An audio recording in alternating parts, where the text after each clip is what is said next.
Time now for Michigan's #1 outdoor radio show, Mike Avery's Outdoor Magazine. Mike Avery has covered the outdoors in Michigan for more than 4 decades, and that tradition continues today. Outdoor Magazine is brought to you by Jay's Sporting Goods, the Yater Insurance Group, Angler Quest Pontoons, The Forward Corporation, Security Credit Union, Offshore Tackle, Hammond Drives and Equipment, Garber Chevrolet, the West Branch Visitors Bureau, Rapid River Knife Works, and by Michigan Brand Meats. Now, here's Mike Avery.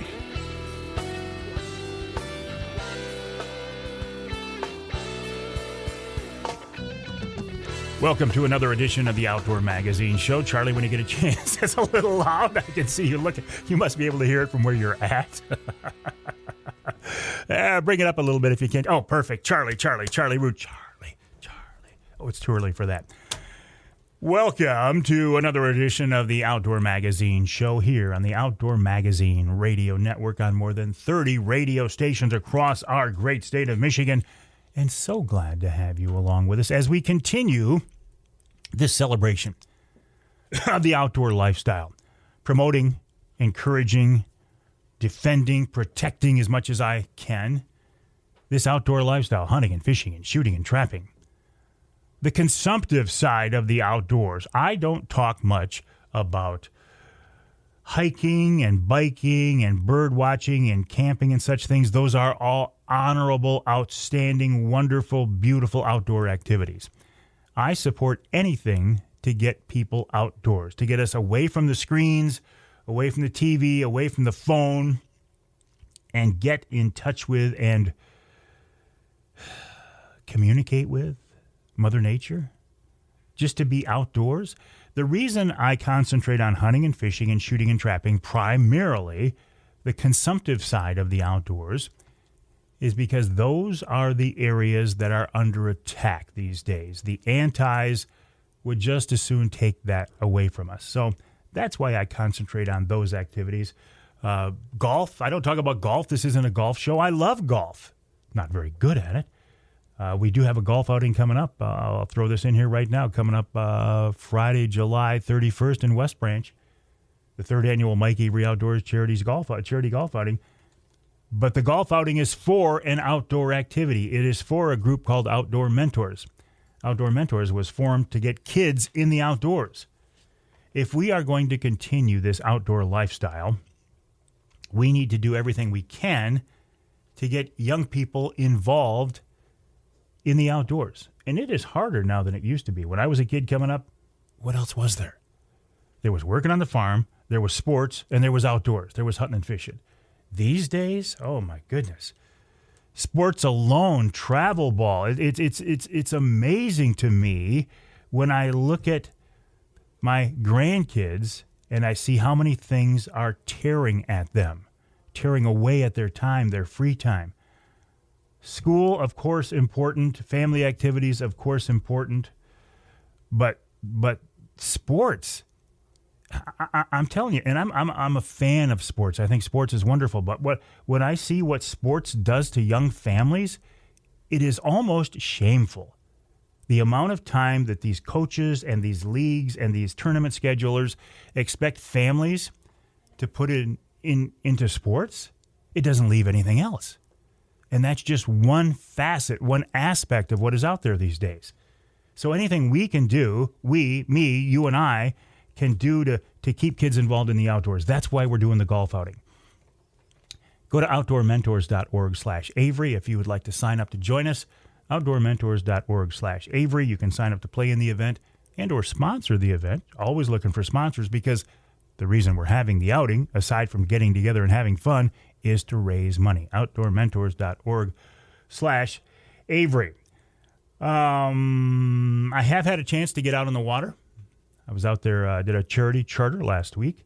This one was for Brian's House Hospice, which after the last couple of weeks our family had, I'm more than happy to support any hospice organization. But I took out my friend Paul. Charlie, you'll remember Paul, our special guest, a couple of weeks ago. I gave Charlie the wrong Paul phone number, and we ended up getting my friend Paul on the line. Anyway, fished with Paul, his son Ben, his son-in-law Matt, and a friend of theirs, Chris. It was kind of a bumpy day out there on Saginaw Bay, but we got fish and we had fun, and that's all you can ask for, right? I do have 3 more trips coming up here in the next week or so it's going to be busy, busy, busy, but I like it. I love it. It's a lot of fun. Speaking of fishing, I had the pleasure to be involved in the Walleye for Warriors event last weekend on Saginaw Bay out of Linwood Beach Marina. I can't take credit for anything with Walleye for Warriors because I'm not there 50 weeks a year working on this thing, coordinating this thing, raising money for this thing. No. The folks from the Elks, the folks from the Walleye for Warriors board, the volunteers, the folks at Linwood Beach Marina, they are the ones who put in the time for this event. But it's wonderful. We had, more than 200 vets. We had more than 200 boats. And Walleye for Warriors is just one of the fishing-related veterans events across our state. Walleye for Warriors were started about 15 years ago by a guy named Nels Larson. Nels is no longer with us. This was the 14th annual Walleye for Warriors event. They had to take a couple of years off for COVID. But anything I can do to be involved in veterans-related activities, I try to do it. 2 causes I really am very much involved in. Getting kids involved in the outdoors for obvious reasons, and veterans and outdoor-related activities. I did not serve. I never, when I was a young guy, I never stood up and signed the paperwork and spent 2 to 4 years out of my life and served. And to this day, I still regret that. I think that was a mistake. So that's why I try to do so much for veterans groups, including just helping to MC the Walleye for Warriors event. I've got a charter trip now coming up with Outdoor Driven, a group formed to get veterans and first responders in the outdoors. My dad was a cop for 35 years. I get it. I'm tied into these groups as much as I possibly can be. So we've got that coming up. I talked about the golf outing to benefit kids involved in the outdoors. I just think that whatever we can do to help out, it's important. And as you work your way through life, when you are a young person, a young family, you don't have a lot of time. As you get older, maybe you have a little bit more time. Not necessarily here on Earth, but time in your day-to-day schedule, and you got to do what you can. You got to do what you can. Fawns. The fawns are everywhere. I was downstate. My wife Denise and I were downstate the last couple of days to spend time with my daughter Shelby and our newest grandson, Bob, also known as Bodie. And we're in the kitchen, just looking out towards the water. Thank you, Charlie, for that fan. And I see a doe in the woods, and I'm thinking, she's got a fawn with her. I said, Bob, come here. We got something coming. And the fawn walks out in the yard. There are fawns everywhere these days. Just a reminder, don't pick up a fawn. Don't pick up a fawn. Don't pick up a fawn. Don't pick up a fawn. They are not abandoned. The mama doe is around somewhere, and even if they are abandoned, how are you helping a wild animal to pick them up and bring them and raise them in captivity? Really? No. Don't pick up a fawn. What else? I did get a new truck this week. Went over to see my friends at Garber. I maxed out the mileage on the lease on the other one. Got another Trail Boss. I have not put the bigger tires on it yet, and I have not put the official Outdoor Magazine radio wrap on it yet, but it's coming. Thank you, Garber. You guys are great people to deal with. I would encourage you, if you're looking for a new vehicle, to check out the folks at Garber in either Midland, Saginaw, Linwood, or Chesaning, or check them out online as well. They're really, really easy people to work with. Coming up on this week's show, after the break, Don Miller of Miller's Sport Fishing, Miller's Motor City Muskies, talks about Lake St. Clair musky fishing. Then Rich Chrzan of Killer Food Plots. Rich, I'm dragging him off a tractor to talk with me for a few minutes. He's busy right now. Then Scott Kietzman of Linwood Taxidermy, how to preserve your hunting and fishing memories. And it doesn't have to be a trophy. It doesn't have to be a monster fish. It doesn't have to be a trophy buck to be worthy of preserving those memories. Scott will talk with us about that. Ryan Soulard from the DNR on a big event coming up. This week's Ask Avery segment, I think we're going to talk about boat trailers. You're like, what? Why are you talking about boat trailers? Well, I think it's safe to say that most boats will spend more time on a trailer and on the road than they ever will on the water, unfortunately. So you got to pick the right trailer, and you got to maintain that trailer, or you're going to end up on the side of the road like we see so many people Friday night heading north. There's a boat and there's a trailer that has broken down. We want to avoid that. And in hour number 3, Michigan Charter Captain Darrin Howard of Real Respect Charters. One of the interesting things about this is right now, in fact, I think next week, he's getting ready to make his yearly run to the Atlantic Ocean. So he goes from fishing walleye in Michigan to fishing tuna on the Atlantic. He's got a boat that's all set up for live streaming. It's very, very cool. We're going to talk to him about that transition. And then Wild Game Chef Dixie Dave MInar. I do not know what recipe Dave has for us this week. Again, one more reminder. You still have time to sign up for the 3rd annual Mike Avery Outdoors Charity Golf Outing. OutdoorMentors.org/Avery. It's OutdoorMentors.org/Avery. Love to see you join us at the West Branch Country Club Friday, July 31st. OutdoorMentors.org/Avery. We have room for golfers, and we always have room for sponsors. We're trying to raise money. If you can help us out, God bless you. If you can't, I get it. But if you're in a position you can, OutdoorMentors.org/Avery. All right, we'll take a break. When we come back, we're going to get this thing rolling with Don Miller talking about Lake St. Clair Muskies and more right here on Outdoor Magazine.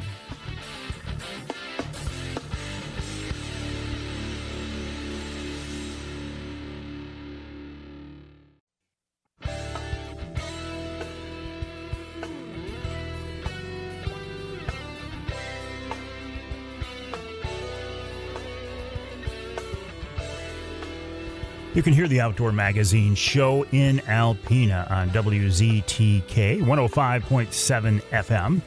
You can hear us in St. Joe, another FM station, WSJM 94.9. And you can hear us north of the bridge. Let's go to Iron Mountain, WMIQ 1450 AM. This segment of Outdoor Magazine brought to you by the Linwood Beach Marina and Campground.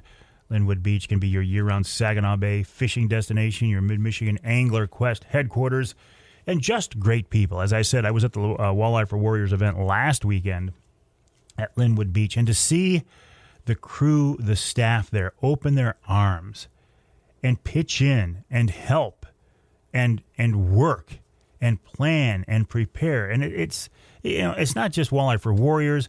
It's earlier in the year they had a Michigan Walleye Tour event there. The Angler Quest Owners Tourney is coming up there. Just great people in a great location, great facilities, beautiful boat launch. And they're right there. I mean, when you put in at Linwood Beach and you head east, just a few-minute run, you're going to be into the fishing grounds. No downside to Linwood Beach. Check them out online at linwoodbeachmarina.com. That's linwoodbeachmarina.com. While I was at Linwood Beach Marina for the Walleye for Warriors event, the folks on Lake St. Clair were getting ready to firing up a new musky fishing season. Muskie is an interesting fish. Growing up, I had always heard that a muskie is a fish of 10,000 casts, and I was fascinated by that. I'm like, I don't know if I have the patience to fish that long to catch a muskie. And then I found out about Lake St. Clair. And I went down to Lake St. Clair, and I fished with Don Miller, and I'm like, okay, this is not the fish of 10,000 casts. Lake St. Clair is a fish factory. And when you look at the musky fishing there, when you look at the history of musky fishing there, it's beautiful. Don is with us now on the Outdoor Magazine phone line. Don, welcome back. How have you been? Good morning, Mike. I've been doing good. Don, I look at you as one of the... I'm trying to think of how to term this. One of the musky fishing forces on Lake St. Clair. I mean, you learned from the man himself, Homer LeBlanc, but then you took that knowledge and you expanded on it with years and years of fishing. I mean, you're the man when it comes to Lake St. Clair musky fishing, Don. I was at it for 53 years. 53. That's quite a hike. I was counting the years before you called. 53 I've been on muskies. Man. So I don't know if there's many that that have run that far with it, but that's quite a journey, you know. Are you still running trips? Occasionally, I am out on other boats, but not in the magnitude I used to. You know, I've slowed up since I got in my 70s. 70 is not the new 50 with me. So.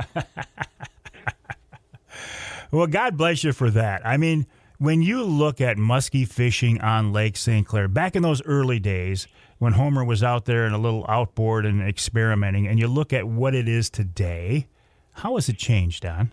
There's no comparison. There's no comparison. Back when I even started out, you were lucky if you got a strike in a day, whether you boated it or not. But now it's not uncommon at all to see multiple fish days up to, I'm going to say, I go out expecting when I'm out there, and I'll say on the low end of the thing, 3 to 6 in a day is a good day. But it's more often than that, it's up in the high single digits into the double digits a lot of days, you know. That's not uncommon to see 10, 11, 12 muskies in a day's time, you know. And good numbers were posted last weekend. There was a lot of small fish, but there was also some really whoppers that came in. And, you know, all areas of the lake were producing anywhere from up in the Anchor Bay area of the North Channel, Grassy Island, New Baltimore area, Salt River, and behind Selfridge, the mouth of Clinton River is good. And down by the dumping grounds off the Delphine Channel. And some of the guys that wandered over into the Canadian waters were doing very good over off of Stony Point as well, too. So, when you say big muskies, what is a big muskie in your mind? Well, as a purist, first off, let me say this. There are no bad muskies. When little ones are biting, ones are too. You people discount the size of the fish for being stupid, but they're not. I couldn't tell you the amount of times I caught a little one that was 30 inches big, and turned around within an hour or two, had one on the same bait in the same location that was 52 inches big. So you know, you when the little ones are biting, the big ones are too. A bite is a bite in the musky fisherman's book. One size bait fits all sizes right there. So so a big fish to me is probably 4 foot or larger, but 50 inches seems to be the benchmark for a lot of anglers' careers that they have. They like to see they target that 50-inch mark. So I like to say 50 inches, but 4 foot or larger is a very nice fish. I mean, come on, Don, a 4-foot fish, a 50-inch fish, that thing is huge. How many of those do you think you brought over the back of your boat over the years? Of that size? Yeah. I think probably over 500 of them. How many? Over 500.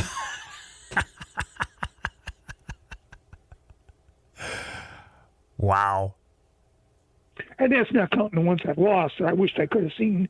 I won't make up stories on them because you can only imagine. I mean, I've had some fish take some line out that I've seen have beat up some professional baseball players and hockey players. These guys made their living on shooting hockey pucks with sticks, and they couldn't handle some of the fish. Okay, they got beat up. Okay, so and you can only imagine what was on the end of that line. I didn't see it, but I got the bait back, and we tried again. But the odds of getting that one back again probably ain't going to happen today. So you just it was like shooting at a 14-point buck, and you emptied up your 11-ounce Remington, but he didn't duck a hair off the thing, and he ain't coming back for a second chance. You know. And these baits, and this is a trolling fishery. We want to make this clear. When I talk about the fish of 10,000 casts, there are people who will cast to muskies in Lake St. Clair, but it's primarily a trolling fishery, isn't it? The casting has been taking off, and the guys have been doing very well on that. And I think partly because a lot of catch and release has been going on over the years with the trollers. I'm a troller by trade, but I'm not going to look down my nose at anybody that's out there angling. I know some of the guys are using bulldogs and some other believers and stuff like that, and they're casting out, and they're doing pretty doggone good on this stuff. The disadvantage is you're out in the hot sun a lot, and if you don't cover up, you're subjecting yourself to future health concerns when you get a little bit older. Yeah. If you want to cover it up that well. So, but I was a troller, and I started out trolling, and I'm still trolling. So I enjoy trolling and having a bigger boat. So what is the reason in your mind that the fishing is so much better than when Homer was out there? What's changed? More of the guys are putting things back into the water, and a mature muskie, once it gets into a full adult life, at around 40 inches big, it's reproducing at that point. The bigger females they'll start putting in upwards of 80 to 100,000 eggs per muskie back into the waters, and 0.1% live to survive. They eat each other, and the only natural enemy they have are northern pike, because northern pike spawn in the same waters. So, and the muskies hatch 2 weeks behind the northern pike, so a pike will eat a baby muskie. But now more and more I'm seeing what's going on is there are much more tiger muskies now, which is a hybrid between your northern pike and Great Lakes muskies that are happening, and some of them fish are just gorgeous to see out there. And I've seen a few myself, and they are just a sight to be seen, and I enjoy catching them as much as any Great Lakes muskie. Actually, I think a tiger may fight more than a Great Lakes muskie. When you take people out, you are more than likely putting them onto the biggest fish they're ever going to catch in their entire life. Is it hard then to get those people to convince them to put that fish back? Because, a casual angler, a weekend warrior, their tendency, hey, this is the biggest fish I've ever got. I'm going to take it home and either eat it or mount it. Is that a discussion that you have before you head out? I usually have that before with the people, okay? I let them know that all muskies go back into the lake, that they're not any good to eat. I have spent time with the Michigan Department of Resource Biology Department and the Michigan State University Fish Biology Department, and both resources that I've talked into right there have told me that a safe fish for you to consume out of the Great Lakes or chain of Great Lakes is a 3 to 5 year old fish. And because muskies don't start reproducing until they get to be 8 to 10 years old, they're twice the legal toxin limit of what any normal fish that they would consider safe for you to consume. So it's best for you to put the fish back in the lake and let it grow, Yeah, so if you're looking just for human consumption. If you're looking to eat a fish, why not eat a walleye, right? Or something like that. Exactly, or a salmon or a perch or a bluegill or a crappie, something like that, But muskies were made to catch and put back in the lake and get your picture taken with it and get a reproduction done. All right, so let's talk about... Things have transitioned quite a bit. And let's talk about trolling for these fish. When I fished with you, the thing that really got my attention, two things right off the bat, was the size of the baits and the speed you guys troll at. I would always determine the clarity of the water to determine the speed of your troll. On a day when the water might have a little bit of stain to it or just a taint of mud to it, I would always slow up and try to run a bigger bait and let them see it better. And I would slow down to right around 4 miles an hour with that. Slow down to 4 miles an hour. Correct. And I would run like an 8 or a 10-inch jointed lure at that point to let them have it, because the air holes that people think are around the sides of the head aren't actually air holes. Those are lateral perception things where the fish feels vibrations in the distance, because their primary sense of survival is their vision. And when they see a little bit and feel more, use their secondary sense of survival the most. The little air holes are like cat's whiskers. They feel stuff vibrating off in a distance that they know is littler than them. They open up their mouth and charge it. So you want to run a bigger bait to let them have it. But when the water's cleaner, I would speed up to 7 miles an hour and downsize my bait up to maybe 5-6 inches and skirt the top 2 or 3 feet of the water column and project an image at them. Hang tight, Don. We'll talk more about this. We got to take a break here in the Outdoor Magazine Show. We're talking with Don Miller of Miller's Sport Fishing Charters on Lake St. Clair. Miller's Motor City Muskies is what I know Don at. Millers-sportfishing.com, Millers-sportfishing.com. One of the best fisheries in our state of Michigan, and that's saying a lot. Lake St. Clair and muskies are this undisputed king, I'm going to say.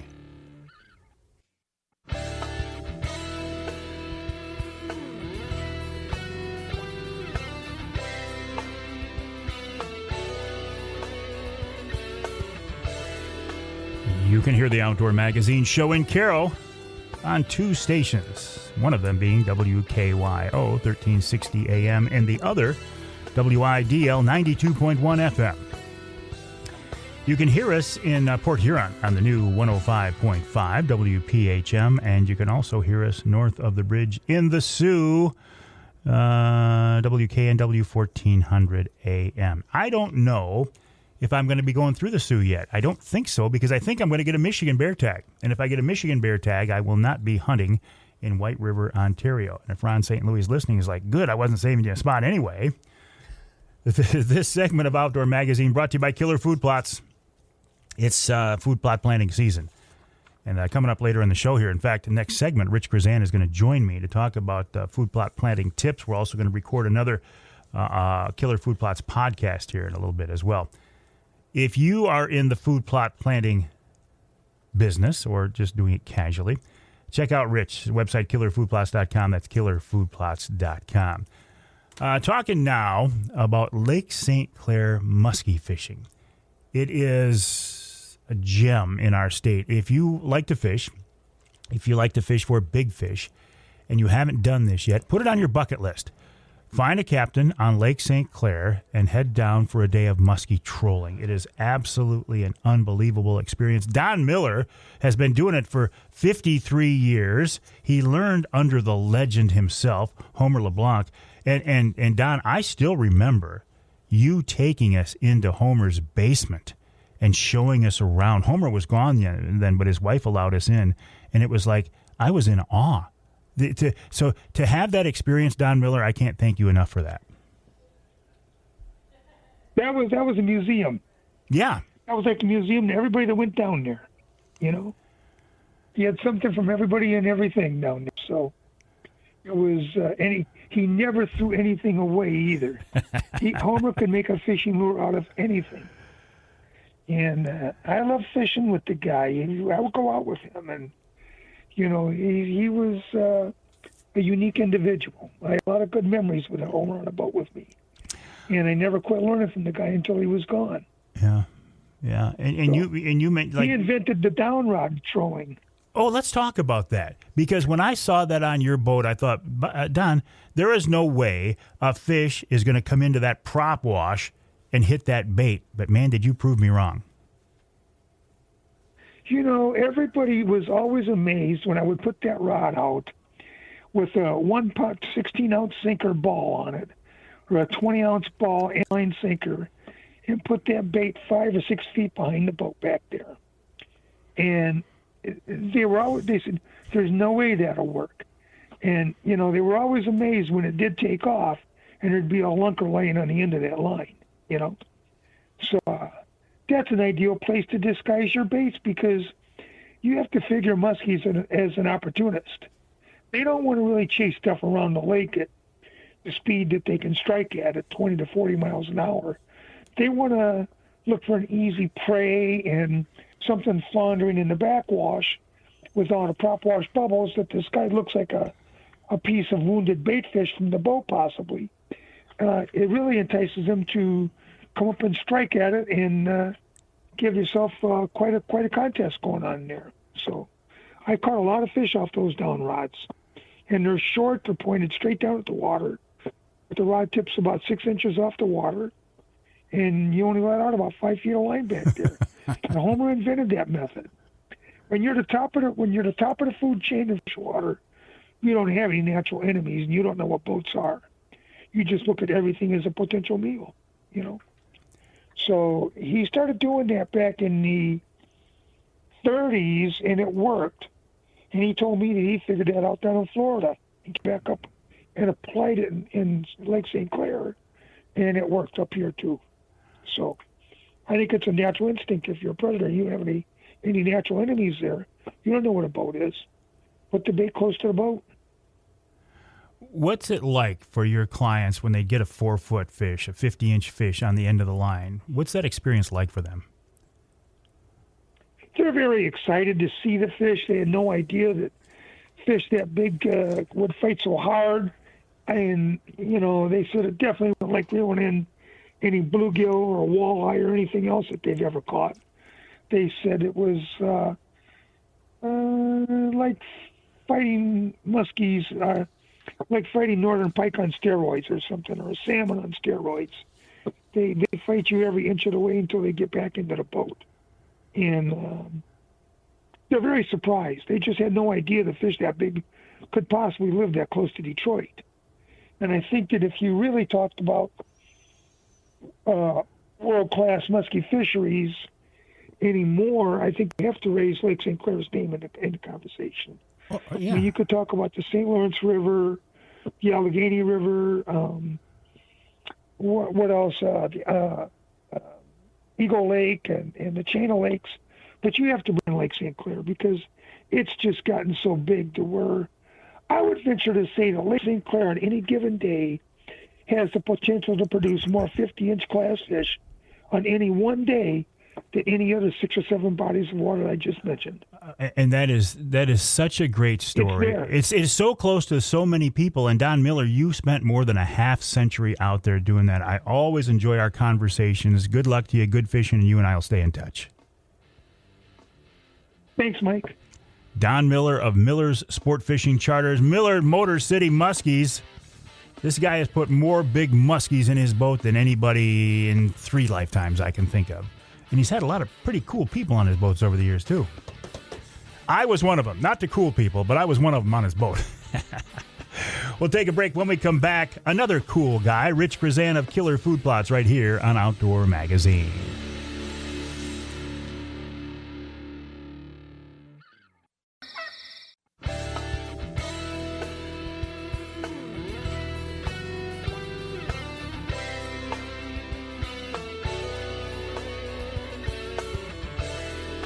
You can hear the Outdoor Magazine show in Sheboygan on Big Country Gold, WCBY, 1240 AM, 100.7 FM.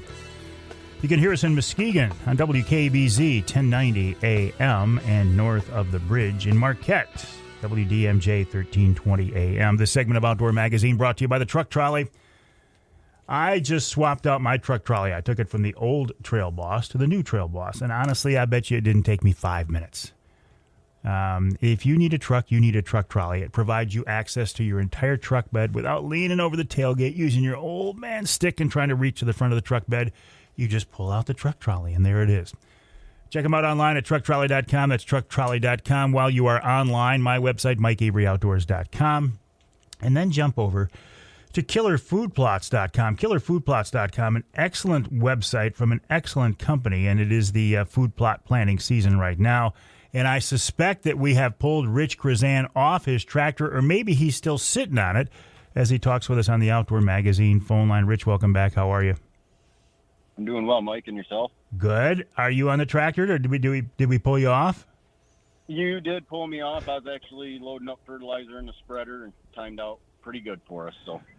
Well, good. Oh, and I can hear the birds in the background. You got to be working 20-hour days right now, my friend.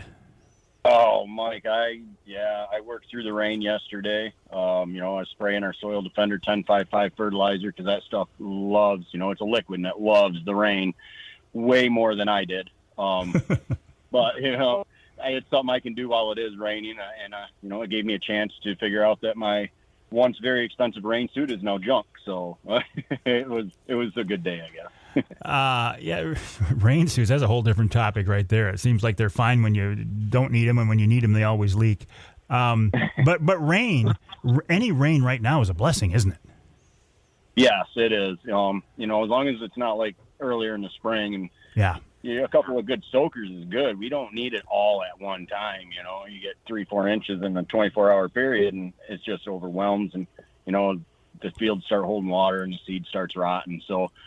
Yesterday's rain was a nice soaker. It rained pretty hard at times, but it rained on and off throughout the whole day. So I was glad to see it. I didn't mind. It was warm, so it's not like I was wet and cold. So yeah. So is it safe to say that we are right in the heart of the spring, early summer food plot planting season right now, Rich?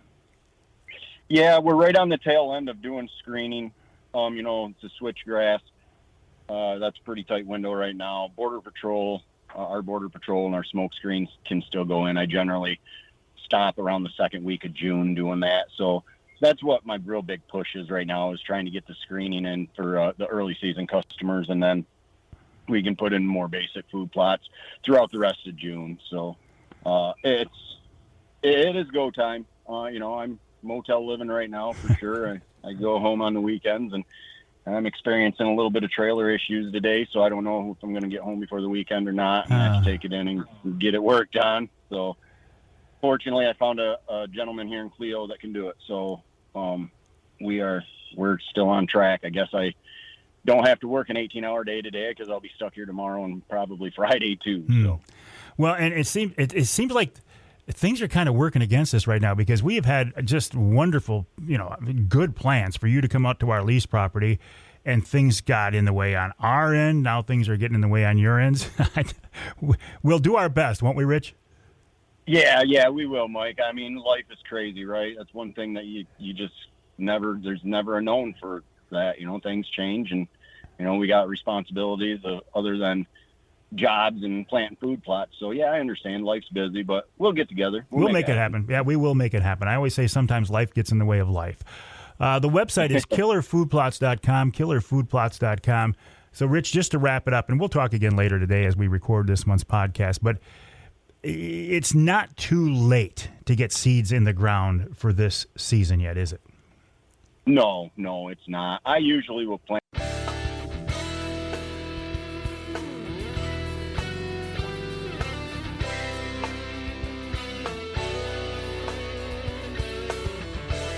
Time now for Michigan's #1 outdoor radio show, Mike Avery's Outdoor Magazine. Mike Avery has covered the outdoors in Michigan for more than 4 decades, and that tradition continues today. Outdoor Magazine is brought to you by Jay's Sporting Goods, the Yater Insurance Group, Angler Quest Pontoons, the Forward Corporation, Security Credit Union, Offshore Tackle, Hammond Drives and Equipment, Garber Chevrolet, the West Branch Visitors Bureau, Rapid River Knife Works, and by Michigan Brand Meats. Now, here's Mike Avery.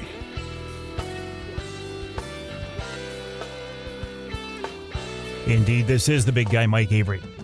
Thank you, Ken Hunter, for that introduction. Welcome to the second hour of this week's Outdoor Magazine radio show here on the Outdoor Magazine Radio Network. So glad to have you along with us as we work our way through the month of June and as we continue to promote this wonderful outdoor lifestyle, hunting, fishing, shooting, trapping.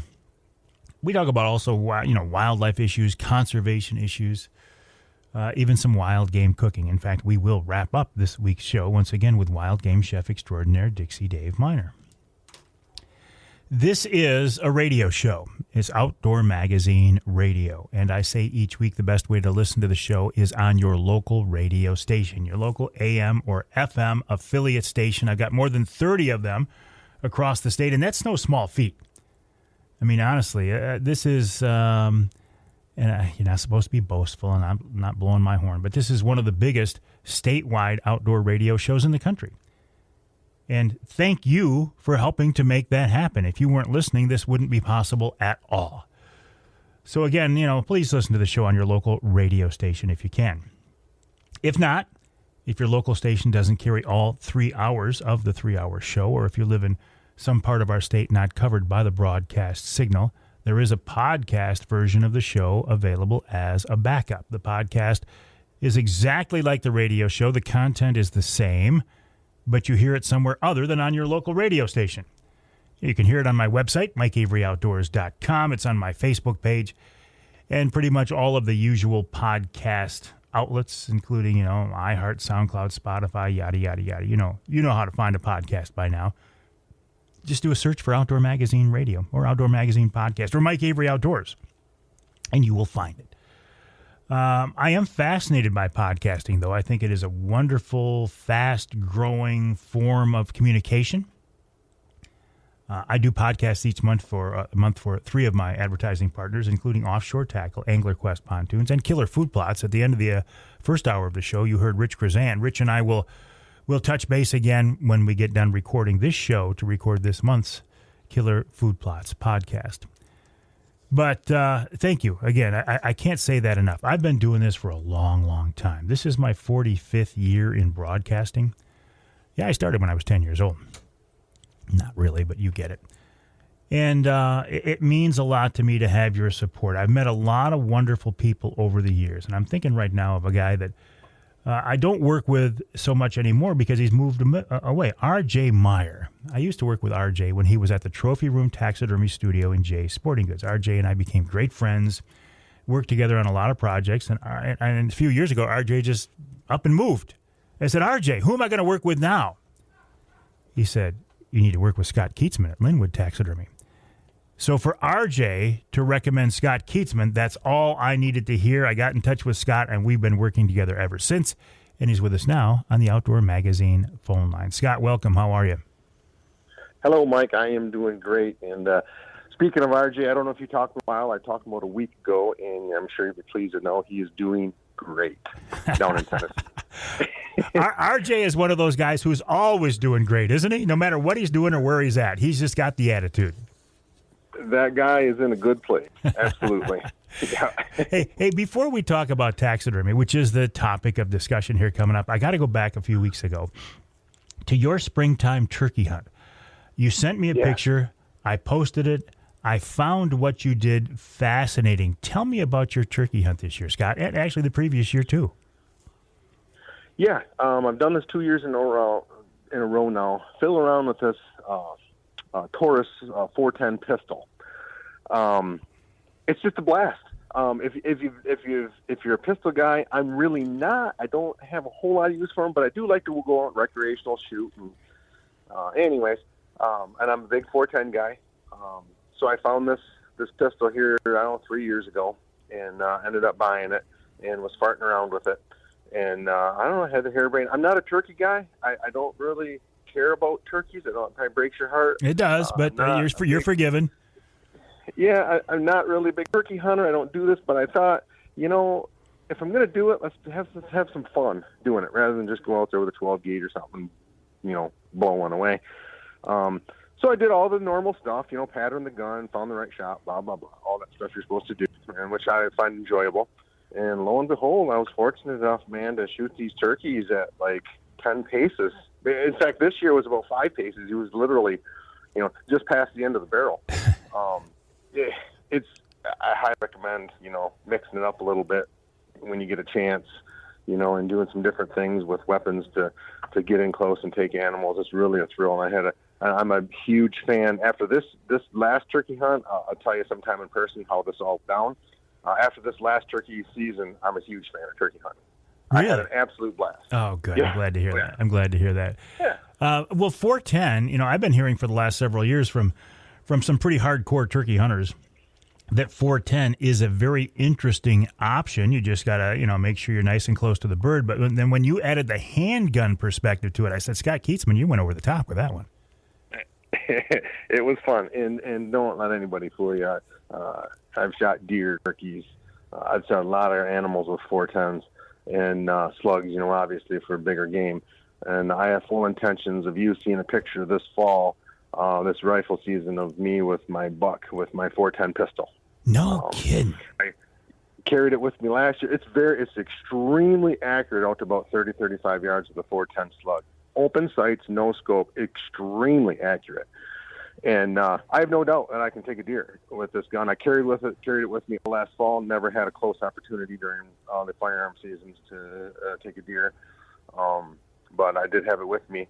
But hopefully this fall, I get a volunteer that comes in close enough. And this is the same gun you're talking about turkey hunting with. Yep, turkey hunting. I just obviously don't shoot slugs. I shoot the what are they, bismuth or whatever those. Yeah. Expense. All I know is they're really expensive. Turkey loads. That's $50 a box. It's crazy. So what is this? A 5-shot revolver or what? It's 45 410. They shoot 45 long colts and 410. It'll shoot 3-inch 410 shells. 5-shot revolver. It's got 6 1/4-inch barrel. I opted. It's the Judge, but it's with the longer barrel. It is the Judge. Okay, it is the Judge. Okay, yeah. Yep. Okay. Yep.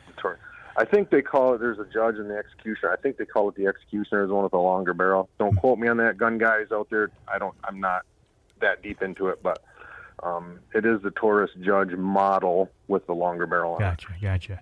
Well, okay, so you're redeeming yourself. You said, I'm not much of a turkey guy, but I'm falling in love with it. And now, if you tell me you're not a bear guy, our conversation's over and our friendship is done. Unfortunately, it's one of my favorite animals to shoot. And this bear season, this spring bear, my motto is the only good bear is a dead bear.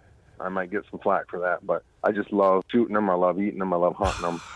I'm all about it. Everything about it. I love bear hunting. So, okay, all right, we're on the same page here. Yeah, all right, so let's talk about taxidermy work. How did you get started in this, Scott? Oh, it was a big accident over 30 years ago. I was always artsy. I loved animals. I was the guy that, I hunted with my dad, and he would shoot a deer. I was too little to hunt at that time. I'm always inspecting the deer. I'm looking at the eyes and the nose and how everything works, and going through the gut pile, and wanting to know how all this works and how it's all put together and what they look like. And it just morphed onto there. I come across my taxidermist was down in the south side of Michigan, or south side of Saginaw, who mounted later on in life, started mounting stuff for me and my dad. And long story short, I ended up going to work for him when I was young. He brought me on just as a skinner, flesher, kind of a go get me kind of guy. And long story short, I worked for him for 10 years, and it just morphed into getting your name out there. It takes years and years and years to get your name out there and build clientele, and people know you, like you, and trust you. And eventually it turned into a full-time business about 15 years ago. I quit my full-time job, and here I am in a 4,000 square foot shop, and doing way more than what I should be doing. It's interesting you talk about trust, because when somebody brings an item to you, whether it's a fish or small game or large, whatever, there is a lot of trust, because this is a trophy to them, and this is a very special memory that they want to hang on to forever. So to bring it to any taxidermist, that says a lot, doesn't it? That's number one. And the fellow that I worked for 10 years, as a young man, he told me, you're not a taxidermy business, you're in a people business. Oh, yeah. If people like you, trust you, and know you, they'll do business with you. And I find that in just about anything, any kind of business. If you know them, like them, and trust them, you'll do business with them. That's a good point. Hey, Scott, listen, we'll end this first part of the conversation on that note. We've got to take a break. We're talking to Scott Kietzman of Linwood Taxidermy. The website, linwoodtaxidermy.com, linwoodtaxidermy.com. Just as an example of what a great guy Scott is, at the Walleye for Warriors event last weekend, the big fish, it was 26 and a quarter, I think. Scott is mounting that fish for that vet for free. So how cool is that? LinwoodTaxidermy.com. His name is Scott Kietzman. We'll take a break. When we come back, more with Scott about preserving your memories. And, of course, this time of year, we're going to talk a lot about fish. How do you get your trophy fish ready for the taxidermist? What do you do? Well, Scott will tell us after the break right here on Outdoor Magazine.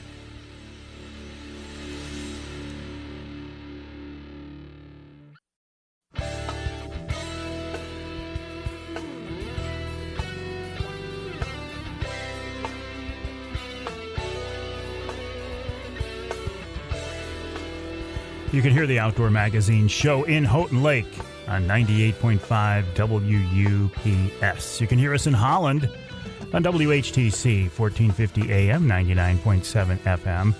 And you can hear us north of the bridge in Manistee on WTIQ 1490 AM, 95.3 FM. This segment of Outdoor Magazine brought to you by the Sebowing Harbor Marina. Sebowing Harbor Marina offers a boat launch, a fish cleaning station, seasonal, transient docks with full hookup, a gas dock with pump out, ship store. The best part is Sebowing Harbor Marina is just a short boat ride to the world-class Saginaw Bay walleye fishing. Check out their website. It's SebowingHarborMarina.com. That's SebowingHarborMarina.com. Sebowing Harbor Marina, your gateway to the east side of Saginaw Bay. Talking to taxidermy right now with my guy. Everybody's got a guy, right? If you're in the hunting and fishing world, you got a guy. Well, my guy is Scott Kietzman of Linwood Taxidermy, linwoodtaxidermy.com. Scott, let's talk about fish, because this is the fishing season right now. In fact, in the first hour, I was talking with Don Miller about Lake St. Clair musky fishing. Now, here's an interesting situation, because if you fish with Don or somebody for Lake St. Clair musky, you're not going to get to bring that fish home. How do we preserve a memory of a fish that we can't bring to you? Yeah, these replicas nowadays are really taking off. I'm doing more now than ever. That's really the best way to go, as far as I'm concerned. All you really need is you take an accurate measurement of the fish.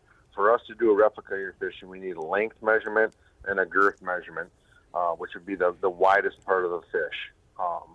And if you can get away with it, that's helpful, but not necessary. And then we ask for one or two. We don't need to flood us with 75 pictures of your trophy. I know you're excited, but we need one or two good daylight pictures. And if there's any special features on these fish, obviously get a close up of those that you want replicated, and get that to your taxidermist also. A decent daylight photo, one or two, and let us go to it. That's all we need for a replica mount. How accurate is that going to be as a representation of the fish itself? I mean, when you get these forms, do you have like 6 to choose from, so it's going to be close but not really close? Yeah, 25, 30 years ago that was the case. Now there's multiple companies across the nation, and they stock multiple sizes of replicas. And now, can we get your exact fish? In most cases, yeah, we can get something exactly to the size of your fish. In other cases, we can get within an inch, 3/4 of an inch to an inch, and you're not going to notice that with the naked eye. There's not too many guys out there that can take a 30 1/4 inch walleye and tell you that it ain't 31 inches. Mm-hmm. So again, keep in mind, I tell people this: it's a replica. We're replicating it. It's not your fish on the wall. But for some anglers, that's going to be a better choice, like the trout guys and the musky guys. People who like to do catch and release. That's a warm and fuzzy to them, I would think.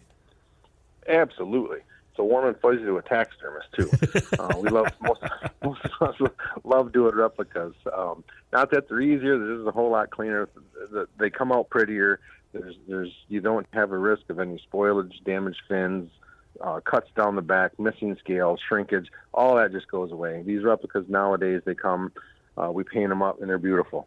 You're starting with most of them are white. We're starting with a white base, which an artist knows. You always start with white. Watch Bob Ross. He never starts with a black canvas. He starts with a white canvas. Your colors are brilliant. You get a way better looking fish in the end. And they last forever. We clear coat them with an automotive clear coat. Same thing, put on your show cars. And they last forever. So is there a downside to the replicas at all? I have yet to find one yet. No.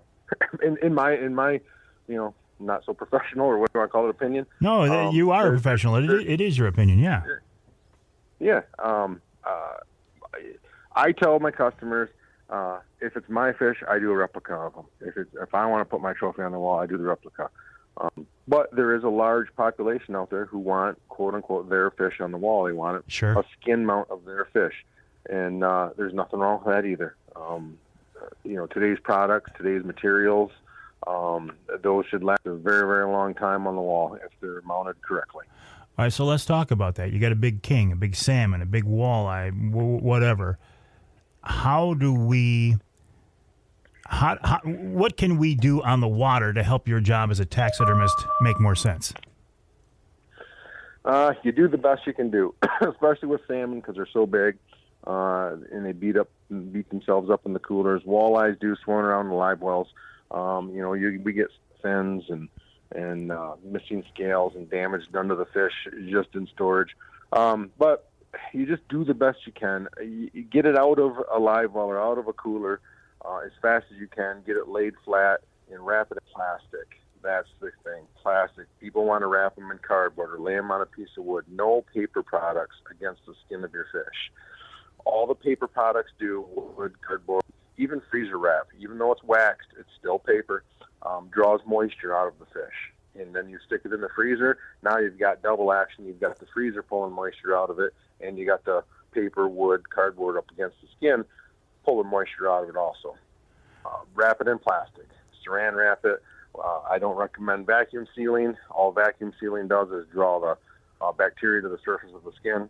So I recommend a plastic bag, lay it flat in the freezer, and get it to your taxidermist. So we are going to have to freeze it, realistically, though. Most times, I would imagine. Yeah. If you can't get it to your guy, as you say, you can't get it to your guy immediately. Then you're going to have to put it in a freezer and get it in a deep freeze. You've got with fish, fairly short amount of time, especially for some reason, salmon, lake trout, stream trout. For some reason, those the bacteria in the belly seem to spoil very, very quickly. It's not saying you got to panic, but within, by the end of the day, you either want to get it to your taxidermist or in the freezer. Warm water fish seem to be a little more hardy when it comes to how much time you got from fish to freeze. And I would think with a real fish that a picture is even more important, because I don't care what you do on the water. By the time I get that fish to you, the colors are not going to be the same. So you're going to need something other than just a standard picture of a Lake Michigan king. You're going to want something as a reference. Correct. Same rules apply with that. A nice daylight picture, freshly caught. A lot of fish are called chameleons. Bass are really well known for it. Bluegills are really, as you fight them, you can almost watch them change color. The fish gets stressed out and it gets a real, real dark color. So keep that in mind. Sometimes you don't even really know what color the fish, by the time you're taking a picture of it, it's been so stressed out, it's already lost all its color. Yeah. But we can get that back, and just do your best to get a daylight photo is always handy. And I highly stress one or two. Your taxidermist doesn't need to be flooded with emails of photos. Oh, come on. A couple of good photos, and we're good. Yeah. All right. You're excited. We got it. One or two photos is good. What about the cost of a replica versus the actual fish? Me personally, I'm a little cheaper for a skin mount, only because we don't have to deal with ordering a fiberglass body, shipping it, we putting it together. These don't come ready to paint. We have to assemble them. We put the fins on them. We put the gills in them. We put the heads on them, put the eyes in them. We fill all the seams. We do that all by hand. So there's a lot of hands-on work, and they're just flat out to buy the replica blank. We call them a fish blank. To buy those is just more expensive than the parts that go into a skin mount fish. A skin mount fish is fairly inexpensive for parts, but it is a lot of hand time labor. Pay me later, however you want to do it. There's a lot of labor in the skin mount, a lot of parts cost in a replica.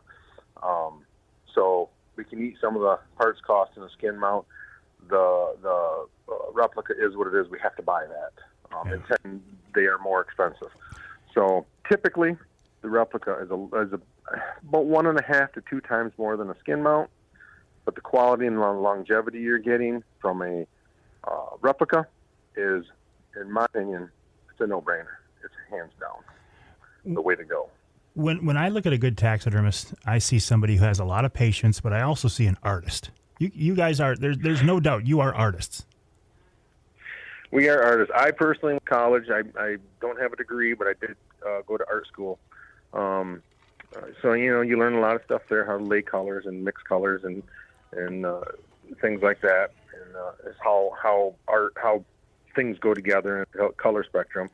But it's studying these. I've been studying fish and studying deer since I can remember. Like I told you, I was the guy that was opening the eyelids, on deer to see what color the pupils are. It's just been an obsession for years and years and years. And you'll find taxidermists are kind of weird. Look at RJ. He's not wrapped too tight. Well, that's a whole other topic right there. So a good taxidermist you find is a little bit off the wall. I'm right there with them, and that's why we have these weird obsessions with details in these animals. That's the guy you're looking for. That's the guy that you want doing your stuff. Well, real quick before we let you go, what about turnaround time? If I bring something to you, I want it back in 2 weeks. Well, don't we all? Yeah. Well, wouldn't that be great? Yeah. So does the other 200 people that were here before you. Yeah. But we vary turnaround times per taxidermist. Busier shops are going to have a longer turnaround time. If you got the guy working out of his garage or working out of his house, and he's doing 15, 20 deer heads a year and does 10 ducks, obviously you're going to get stuff back way earlier. But it varies taxidermist to taxidermist, and that's something to ask your guy. What are your expectations? When am I expecting this back? So there's no surprises. And keep in mind, taxidermists, a lot of us work alone or one or two guy shops. We have lives, and lives happen, that can put things off. So be patient with your people. Be nice. That's all I ask is just be nice. Words of advice, words of wisdom from my guy. Yeah, it's Scott Kietzman of Linwood Taxidermy. Scott, we will be in touch, but I'm going to let you go on with your day. I appreciate your time. Thank you, Mike. You have a great day. You as well. Scott Kietzman of Linwood Taxidermy, the website linwoodtaxidermy.com. That's linwoodtaxidermy.com. I didn't say Scott was weird. I didn't say RJ was weird. He did. I like weird. We'll take a break here in the Outdoor Magazine show. When we come back, I think we're going to talk with Ryan Soulard about a big event coming up. And then the Ask Avery question, a little bit off the wall this week, talks about boat trailers, getting the right one, keeping them maintained so you don't break down on the side of the road. And you've seen them. I know you have. So have I. That's coming up here on Outdoor Magazine.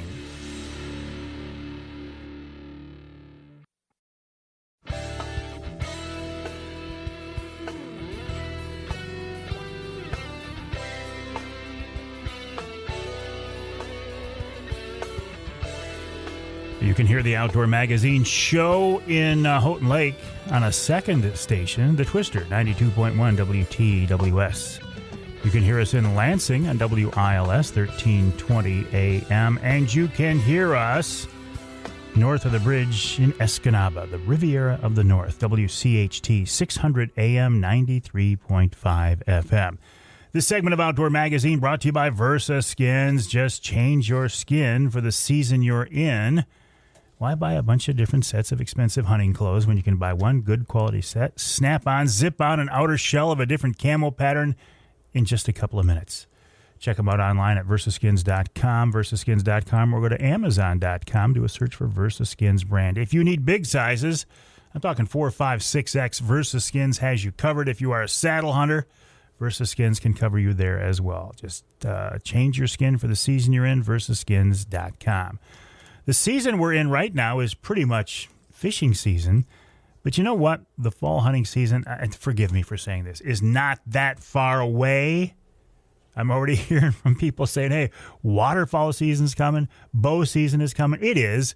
Can you just let me enjoy my summertime fishing, though?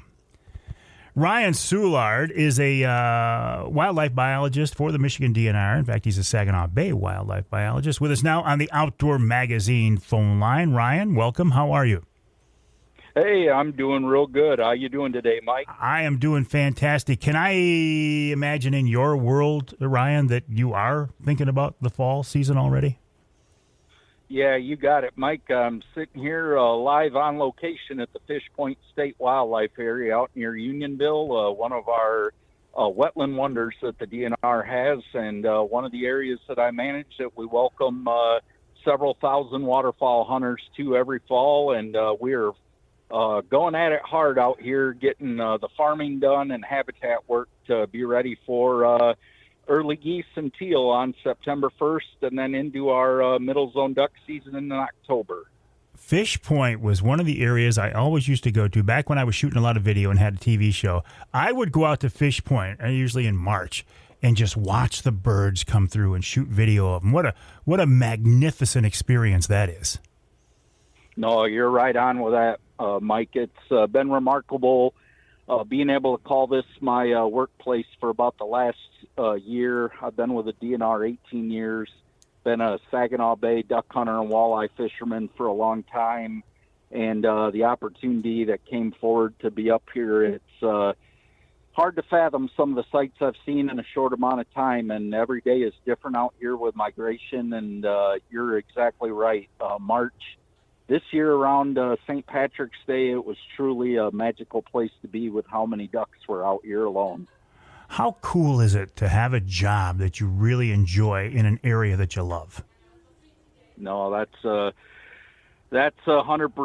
Every day I have to slow down and remind myself that despite various hot climate type things going on, both in politics and funding and everything else, that at the end of the day, I'm pretty darn fortunate and grateful to be able to work here and call this place my office. And you've got... And furthermore, I wouldn't be able to do it without the support of hunting dollars and sportsman's licenses. You know what? Yeah. I appreciate you bringing that up. I really do. And let's bring up an event you've got coming up. Yeah, so one of the many hats I wear, Mike, is I'm one of the coordinators or the coordinator for the Saginaw Bay Waterfowl and Outdoor Festival, and it's going to be held August 1st and 2nd out at the Bay City State Park, encompassing both the visitor center and all the grounds of the state park. And it's the 31st annual Waterfowl Fest, which we have now expanded to add in all outdoor things to try to bolster it and boost it up into the kind of the next frontier of events. Well, this is a big deal. I mean, I remember going to this years ago, and it was a big event. It sounds like you've made it even bigger. Yeah, it really has grown, and it makes me very proud to know that kind of the ragtag crew that we have that work on this kept it going through the pandemic. We're able to, they had 1 year off. They went right back at it. It's an event that's hosted by both the Parks Division and Wildlife Division, and really a team effort. Last year, we figured that we had somewhere around the neighborhood of 8,000 to 9,000 people that came through over the course of the 2 days. This year, we're really hoping to swing for the fences. We've been working hard on everything from a variety of food trucks to hunting, fishing gear, and then a lot of hands-on demos as well. From we have a local legend in trapping that's going to be there doing a lot of demos to hiking, to waterfowl, dogs, all sorts of stuff that we've got lined up. Wow. When are the dates on this again, Ryan? Yeah, so the dates on that, Mike, will kick off Saturday, August 1st, and it'll get going at 9 a.m. to 5 p.m. on Saturday. And then on Sunday, we do 10 a.m. to 3 p.m. on Sunday. And the only cost really at all for the event, aside from spending and food money, of course, would be the recreation passport is required to get in the grounds, but it's really a small price to pay when we're going to have a ton of vendors, activities, demos. We have the duck and goose calling contest. We have a large touch-a-truck event we're doing for the kids with a variety of community partners that are going to be bringing equipment for the kids to climb on. We're working on getting a Smoky Bear bounce house, hopefully. We've got all kinds of stuff going on, Mike. We're trying to appeal and just make it a fun, community-oriented event. And it's coming up Saturday and Sunday, August 1st and 2nd at the Bay City State Recreation Area, also known as the Bay City State Park. Ryan Soulard, appreciate your time. What a cool job. And I appreciate you letting us know about the Waterfowl Festival coming up, an annual event coming up here. We'll take a break in the Outdoor Magazine show, the Ask Avery segment next.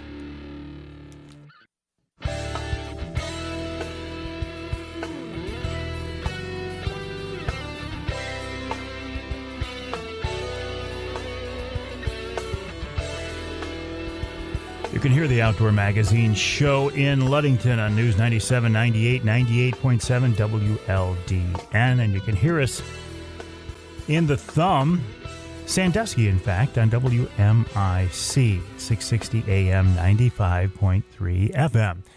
The Ask Avery segment is brought to you each week by the good folks at Security Credit Union. Security Credit Union loves to work with outdoors men and women, and they can help you with your next outdoor adventure. Check them out online at securitycu.org. And again, a big thank you to the Security Credit Union Foundation for stepping up to become the presenting sponsor of the third annual Mike Avery Outdoors Charity Golf Outing to benefit outdoor mentors, to get kids involved in the outdoors. If you would like to join us, go to the website outdoormentors.org/Avery. The Ask Avery segment is your chance to get involved in the content of the show. You can send me a question. The best way to get them to me is to send me an email to mike@mikeaveryoutdoors.com, mike@mikeaveryoutdoors.com. That's what Dan Williams did. Dan sent me an email. He said, "Hey, Mike," and he didn't give me a lot of specifics, a lot of details here, so I'm only reading to you what I have, so we'll fill in the blanks. "Hey, Mike, I'm getting a new boat. The guys at the dealership are suggesting a double axle trailer, but I'm trying to save money and want to get a single axle. Is there a formula somewhere or guidelines you can suggest so I can save a few bucks but still get the right trailer?" Okay, I am not a boat trailer expert. I'm telling you this right now. I have had many boat trailers over the years, and I have seen a lot of boat trailers broken down on the side of the freeway heading north on Friday night. You don't want that.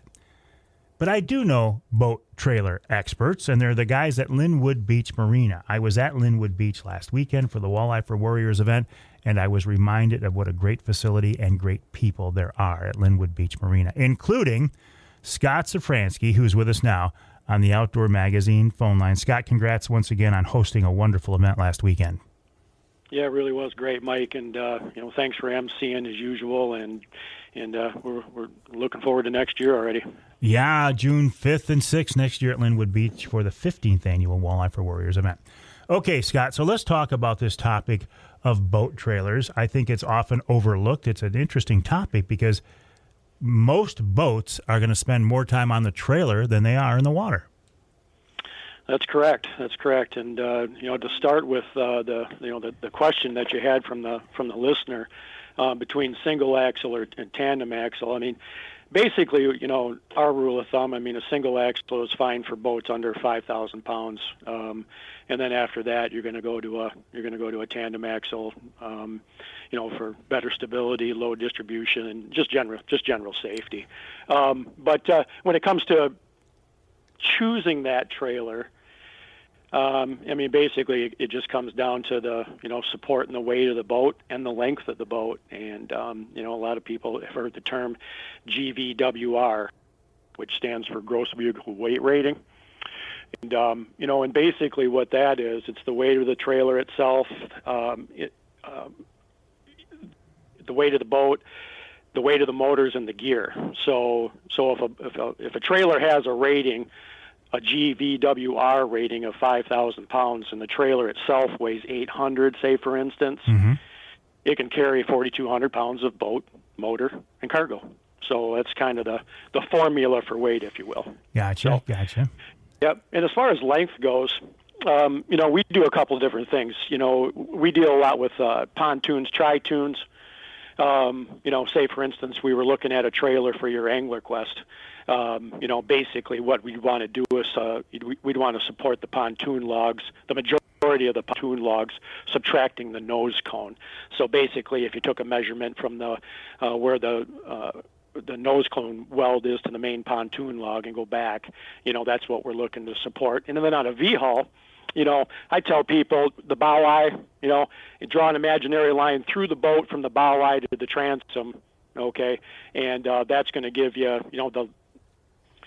the length that we need to basically support, because the bow eye is going to be at the winch stand, and then obviously we want the, we don't want the transom, overhanging off the back of the bunks or being too short. If it's too short, it could damage a depth-finding transducer.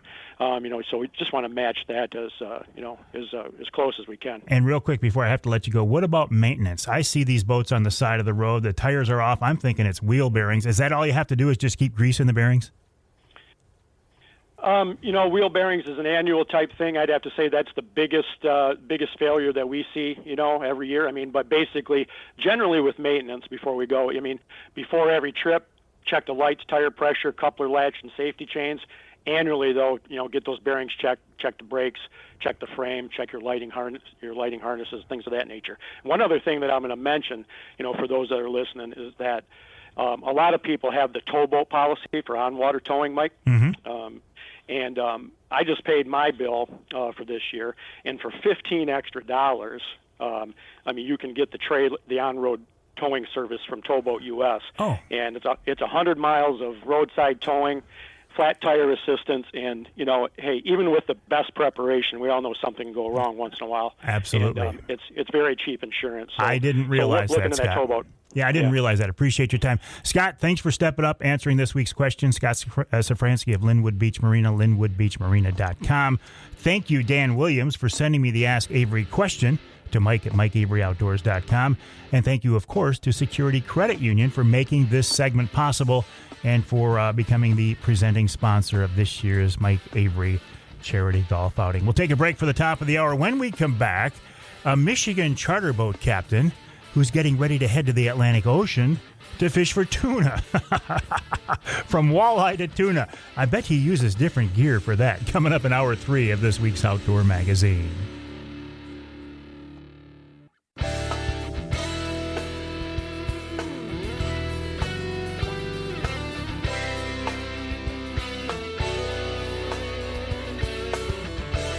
Time now for Michigan's #1 outdoor radio show, Mike Avery's Outdoor Magazine. Mike Avery has covered the outdoors in Michigan for more than 4 decades, and that tradition continues today. Outdoor Magazine is brought to you by Jay's Sporting Goods, the Yater Insurance Group, Angler Quest Pontoons, The Forward Corporation, Security Credit Union, Offshore Tackle, Hammond Drives and Equipment, Garber Chevrolet, the West Branch Visitors Bureau, Rapid River Knife Works, and by Michigan Brand Meats. Now, here's Mike Avery.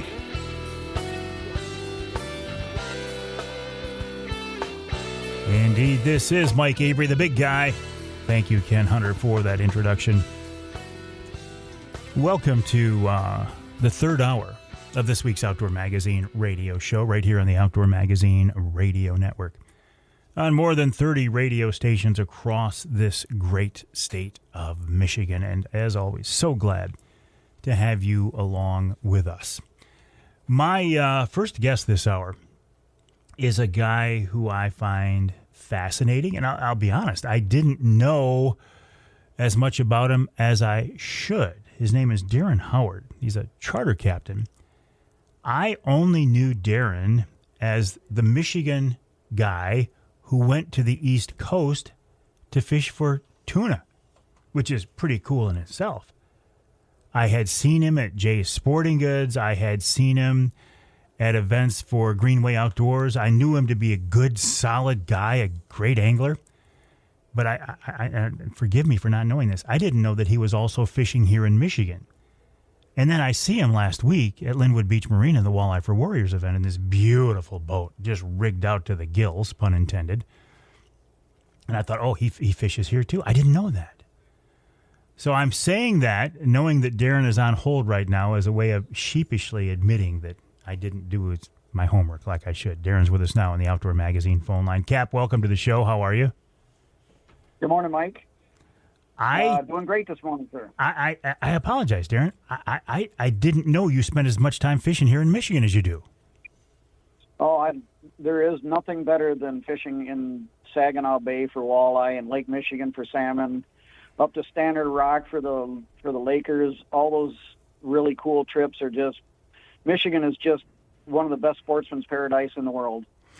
When I look at your website, realrespectcharters.com, I see all these different destinations. I didn't know you were doing those. So you take that big, beautiful boat of yours and throw her on a trailer and just go wherever, huh?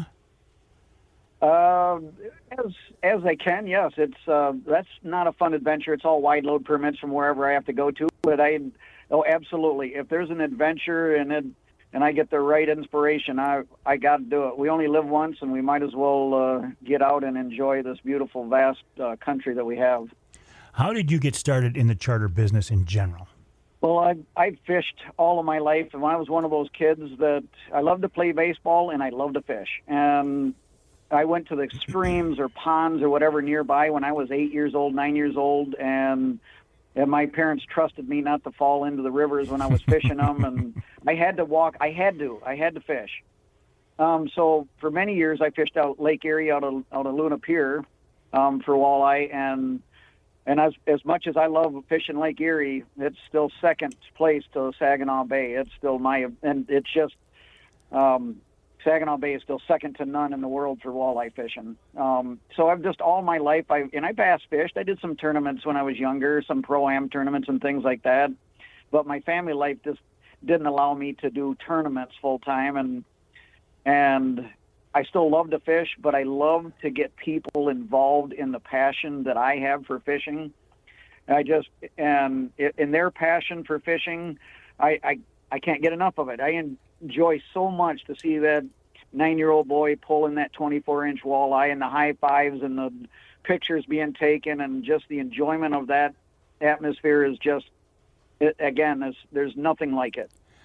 I've got to ask a follow-up question here, and I'm reluctant to, because there is a very justified criticism of me and my show, and is that this time of year I tend to talk too much about Saginaw Bay because it is my home body of water. But I got to follow up on this. You're the only person I've ever heard say that Saginaw Bay is a better walleye fishery than Lake Erie.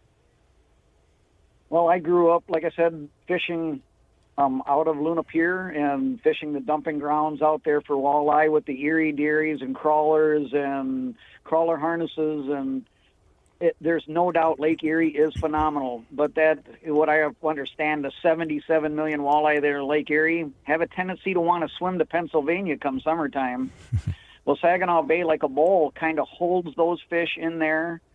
So it's just the fishing is always more consistent in my opinion, is more consistent on Saginaw Bay because the fish don't just swim away to Pennsylvania. They're there. You might have to run a little ways today. Maybe today we're out to Callahan, or we're running out to Seaboing from Linwood Beach Marina, or we might be running to up in Pinconning. We might be fishing the state park. You'd never know. You just got to follow them fish. They're in a bowl swimming around in a circle.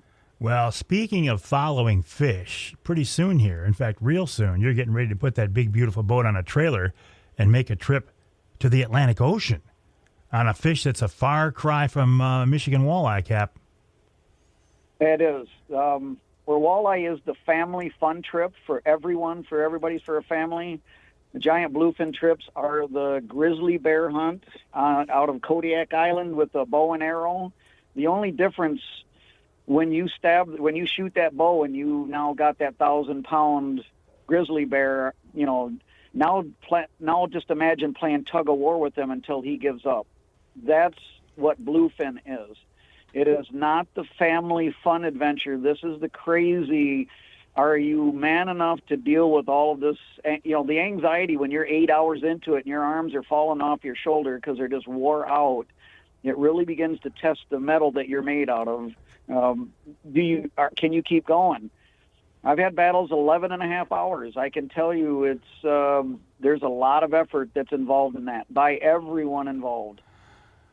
I can't even imagine what you're describing. Hours and hours with a big fish on the end of the line? It's insane. There's really nothing there is nothing like it. And it is the grizzly bear hunt with a fishing pole. I have no idea how to make an analogy of like that. And the effort that is needed is just incredible. I've had the biggest one we had, and I got it on July 9th of 2023. It was over 900 pounds of it.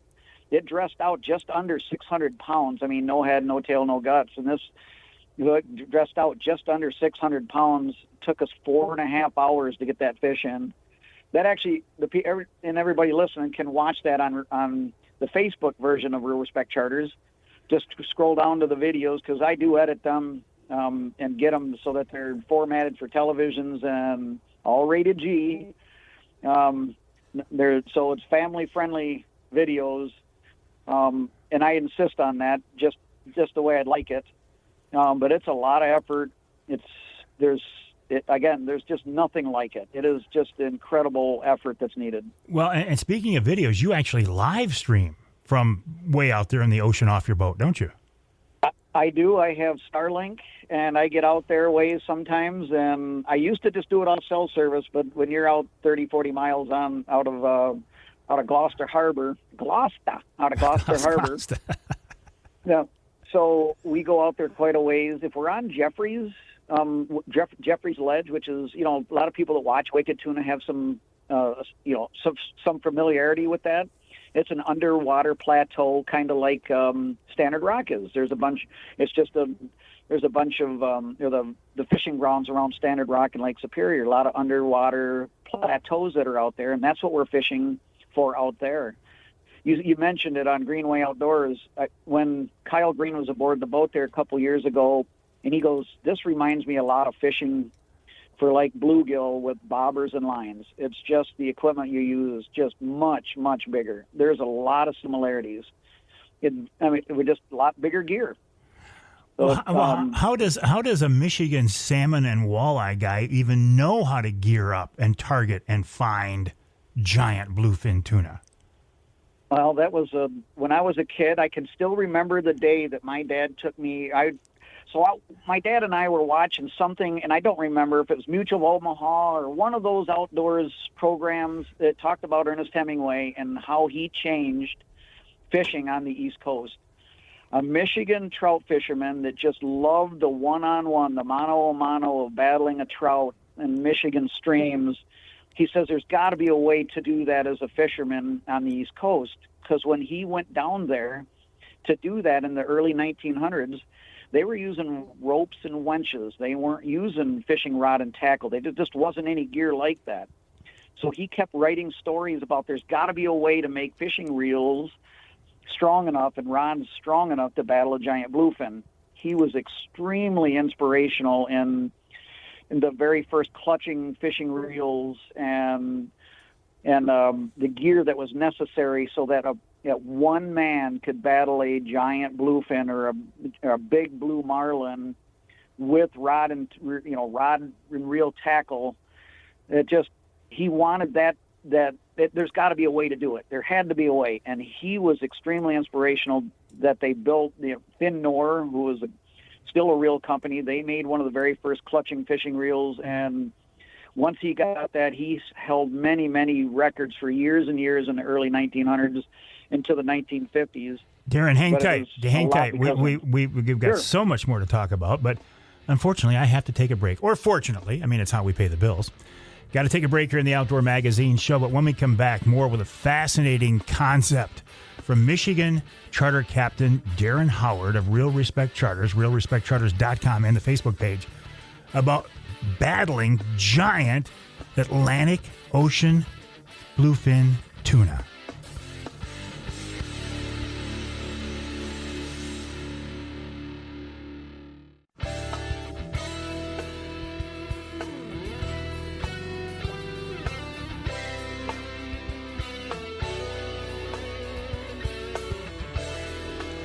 You can hear the Outdoor Magazine show in Tawas on WIOS 1480 AM, 106.9 FM, and you can hear us in Traverse City on WTCM 580 AM. Oh, let's not forget Manistee, WMLQ 97.7 FM.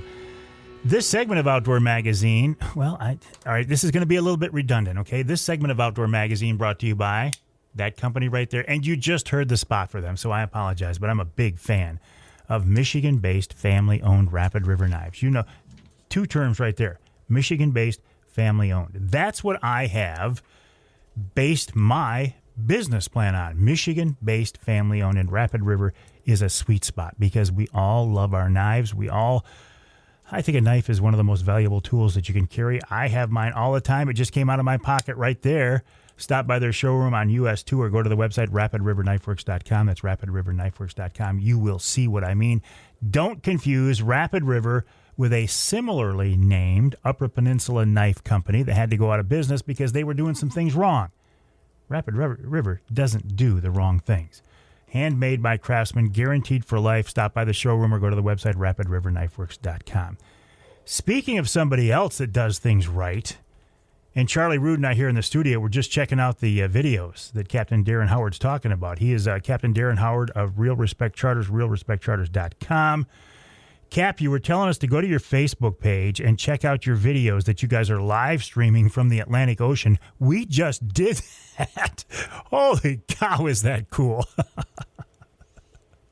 Well, I appreciate it. Yeah, I have some really unique stuff going on this year with the live stream. I now have a 3-camera setup, and I can change from one camera to another while I'm on Facebook. live.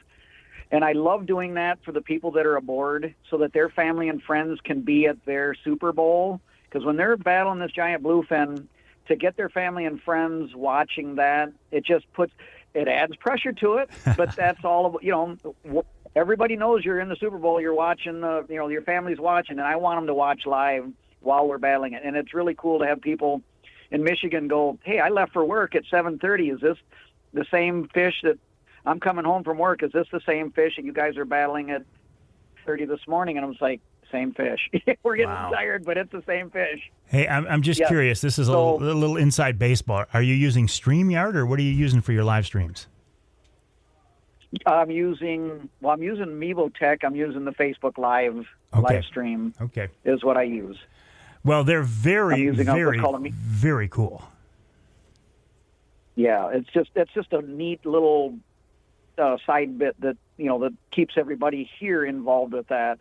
But it's super cool when we go live and all the people, I read off a lot of the people's comments.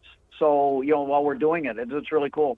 When Jeff Poet and Steph Allen and Lisa Poet were on the boat from Jay's, they took a trip with me and they landed a beautiful bluefin, and it was really cool to have Brian Darlin back in the shop and all of his staff that were watching them live battle that giant bluefin. It puts a little pressure on you to do what you're doing, but it adds a whole other depth to this, which is really cool to keep everyone involved. It looked like the gear you were using out there was a little heavier than Saginaw Bay walleye tackle. Slightly bigger gear. Slightly, yeah. The 130 wides, what I'm using are my Shimano's, and the great big fishing rods, which are 130 class, are just extremely beefy for battling giant bluefin. And I always get a question about, give me a comparison. Well, when I battle a giant bluefin that's 300 pounds, my gear is so big I can wind him in like a bluegill with a salmon rod. But now when I battle a 900-pound bluefin, there is no gear that's designed to just wind them in. You're now battling a giant salmon with a bluegill rod. You're way outmatched. You just have to wear them out. We were looking at the pictures of these fish, and I mean they're absolutely huge. How are you trolling them, Cap, or what are you doing? No, we anchor up. Like, that's where we anchor up. So we'll anchor up, and we use live bait. It's match the hatch. So you're fishing a plateau, an underwater plateau that might be 200 feet down to 100 feet down, and you're using heavy weights to get the bait down to certain depths. I fish every spectrum of water. And believe it or not, a lot like walleye fishing. When I go out and I start walleye fishing, I don't know, do they want it deep or shallow? I'll set one side of my boat shallower, one side deeper until I find out what's going, and then I change whatever is going. I'll try to match my boat. But when you're giant bluefin tuna, do they want it down at 120 feet and 200 feet of water? Do they want it at 75 feet? Do they want it at 30 feet? You don't know what they want, but if they're in an area and there's a whole bunch of mackerel there, you've got to have mackerel out. If you're in an area there's a whole bunch of herring and all you have out are mackerel, your baits, they're just going to go right by it. They're there for the herring. So it's whatever, it's match the hatch. And a lot like walleye fishing. You want to put out you want to mimic the shiner minnows or whatever that are going on at the time. You're doing the same thing out there. There are a lot of similarities. Then what is the bite like? Is it a subtle pickup, or do they slam it, or what? I mean, they're a huge fish. It can be that that fish is just slowly swimming away. It's got to be a shark, because a shark just grabs your bait and just meanders away with it because he knows there's nobody that's going to mess with him. But bluefin are usually extremely violent, and I quote the Wicked Tuna, the guy on Wicked Tuna, it's a screamer, because it hooks up and he's gone. Well, I have 1.25 miles of fishing line on my reel, and I have about 1 minute to get the other gear in, get off the anchor, and chase him down, and get chasing him before I run out of line.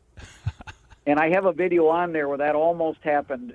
For about 45 seconds, he was nonstop screaming away from me before he'd actually chafed it off. The hook was in his belly or down in his throat, and it ran across his teeth enough. They don't have much in the way of teeth, but they have more than enough to break your line if it's going back and forth, to saw off the line across if it's in their mouth. That can definitely happen. Wow. But the gear is just, it's wicked fun. It really is. I don't know how to just say it any other way other than just wicked crazy fun. Boy, it looks like it. What do you do then? I mean, a multi-hour battle. If you're lucky, you get to the boat. How do you get a fish that size in the boat? There's one that you should watch, the Jeff Poet, Steph Allen adventure, because we had just caught a big 500-600 pounder the day before Jeff Poet went out. So he comes out there with me, and my wench, I had a 1-ton wench that died halfway picking their giant bluefin up. Ooh. Well, that was the end of not having a commercial capstan wench, which is what I have now. I have a great big gin pole that I lift them up. I actually have electronic scale so I can get a non-dressed weight, the full weight of the fish. That's another thing that you'll see live this year if I get a chance. And we will pull him in. We'll know exactly what he weighs whole. Then we'll bring him in. We swing it inside the boat, slowly let the capstan wench down, and we'll put him inside the boat. There's videos on my Facebook page of that, all of that stuff. So that people can kind of get a real sense of what's going on in that situation. Getting that tail rope on after you harpoon a fish after a long battle I don't know how to, it's that 30-pound walleye you battled or that 35-pound salmon that you got in after an hour. You're just extremely relieved, but a bluefin, it's just second to none. I do have a little surprise for you going on this year, though. Yeah.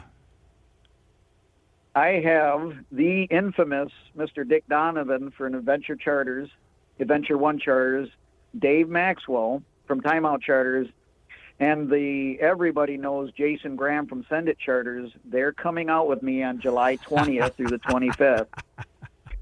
Us four stooges on that boat should be a hoot if we get a chance to battle a giant bluefin. Oh, you can bet I'm going to be watching online for this. Yeah, those guys, they're the best fishermen I've ever known in my life. All three of them guys, Dick Donovan, Jason Graham, Dave Maxwell, the passion those guys have for their sport it's second to none. And I know I've said that more than once, but those guys are really good at what they do. And we all bounce stuff off of the Linwood Charter Group, and it's just really fun to fish with these guys. And I cannot wait to get these guys on the boat. Oh, I can't wait to watch this. Just a quick, maybe final question for you, too, Cap. Sure. Do your anglers get to keep all this meat, or what do you do with this meat? Oh, great question. So a giant bluefin is a commercially regulated fish. So no, you cannot keep a giant bluefin. You must sell it. Anything 73 inches or larger must be sold by law. Now, if we catch an intermediate, which is 48 inches to 73 inches, which is about a 100-pound fish, 150-pound fish, we can then keep it. But then we're done for the day. We cannot it makes my vessel a non-commercial vessel for the day. So I have to go in or fish for haddock or something else where we can't fish for giant bluefin if I've designated my boat as a non-commercial vessel. But I'm out there for the giants. I don't catch a lot of intermediates or shorts because I got big baits, big hooks, big tackle. I'm fishing the waters where the giants are at. I do catch intermediates and smalls on occasion, but it's not very often. I am out there for the big boys. Can a Michigan angler go on your website and book a trip with you for this adventure? They can see all the price networking, but they would have to call me direct. Now, it's quite a lot involved to do that. And I only take 6-day charters.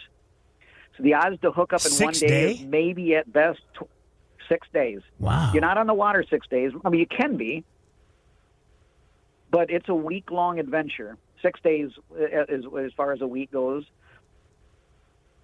And the reason why I do that is because the hookup in 1 day is very unlikely. And to take a charter out there to do that, the expense that's involved, For all the years I've been doing it, at one time I was 45 out of 46 weeks. I had my guests battle a giant bluefin 45 out of 46 weeks. Last year, I was 0 for 0. I never had a hookup, never saw a hookup. The fish were not there. Wow. And there's a lot of speculation. Was it the windmills that were being constructed? Was it the temperature of the water? The speculation goes on nonstop forever, but yeah. So I am now 46 for 51. Hey, Darrin, listen, I got to let you go because I just, that's the way radio works. But man, what an interesting conversation. What an interesting, exciting service you offer people. I'll send people to the website, realrespectcharters.com, realrespectcharters.com. And I'm now going to start watching your live feeds on Facebook. You can count on that.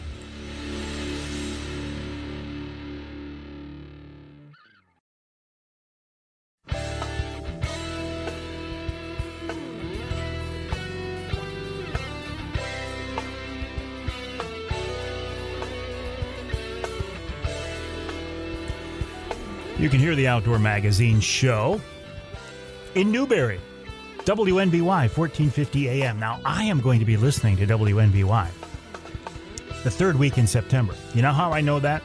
Because I'm going to be up there bear hunting with a bear whisperer, Johnny Bullock. No, I don't have any inside track. I didn't hear from the Michigan DNR that I indeed got my bear permit, but I'm going to. I just know I am. You can also hear us on WSGW in Saginaw. That's 790 AM, 100.5 FM. You know that I'm in the studios of WSGW right now. Now, you might know, if you've been listening to this show, that I'm here with Charlie Rood. Charlie and I just had the most wonderful conversation off air with Captain Darrin Howard of Real Respect Charters.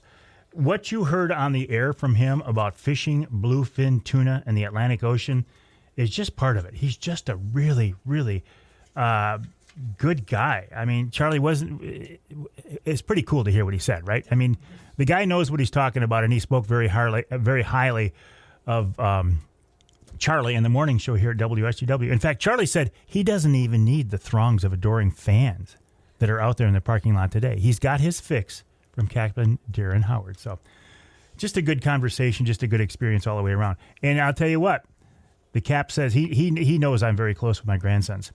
He said, if you can swing it sometime, bring the grandsons out to, and I'd have to bring my granddaughter too, right? Or she's going to be mad. Bring the grandkids out with him and fish bluefin tuna. Oh my Lord. Those kids would remember that, and I would remember that for the rest of our lives.